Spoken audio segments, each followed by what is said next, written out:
Hey, this is Rubber Cheese. I'm just going to do a quick video demo of the Aeroccino 3 and Essenza mini combination package, and also show you what you get when you buy it.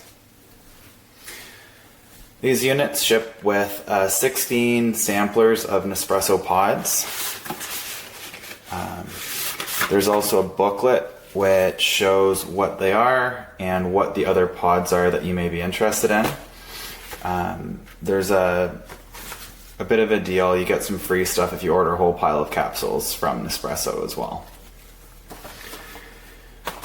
Then there's a manual for the Nespresso machine itself, and also a manual for the Aeroccino milk frother.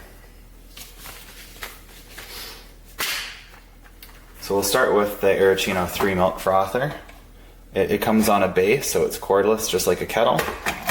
It's got a lid, and then inside here is the actual frother mechanism, which is held in place with a really strong magnet down here. So when you use it, you can just click it once to get a hot froth, or you can hold it down for about 2 seconds if you want more cold. There's also 2 lines in here. I can't really show it on the camera very well, showing how much you can fill it. I'm just going to fill it to the lower line just to give you an idea of how much you get. And I'm going to do a hot froth.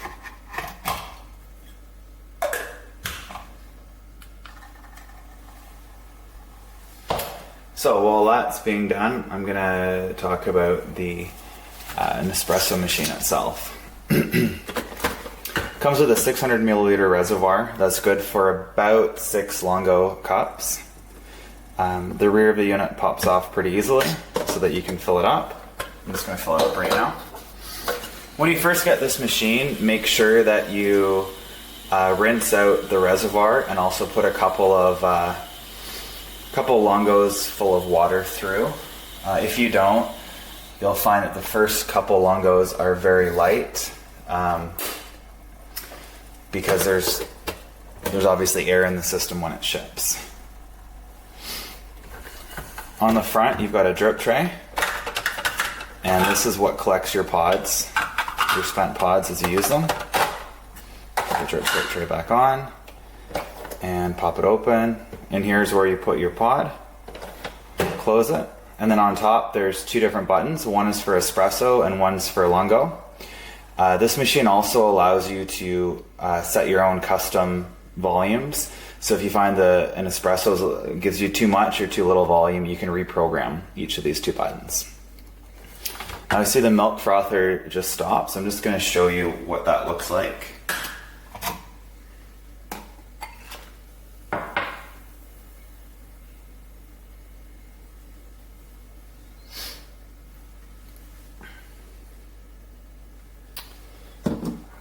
So this works out pretty nice. I've been adding it to hot chocolate.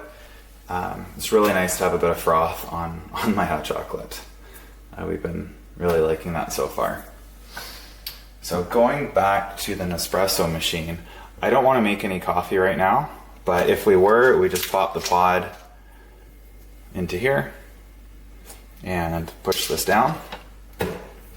Once that's done, put your cup under here. I'm just going to show you how hot it is.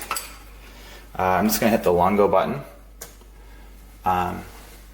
Now everything's flashing. I've taken it off of standby mode, so it's heating up. As soon as it heats up, it's going to start brewing the coffee.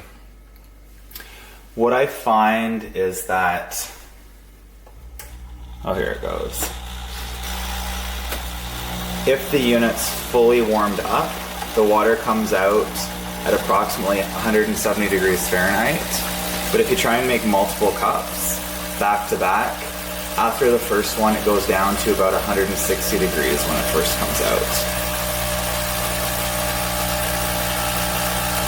So this batch was made as soon as the water boiled, so I'm seeing it's only showing about 162 degrees Fahrenheit.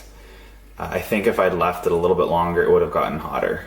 Usually, like I said, I'm around 170 degrees Fahrenheit.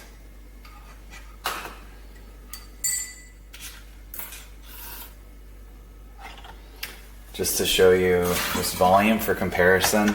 The default Espresso is 40 milliliters in that Longo.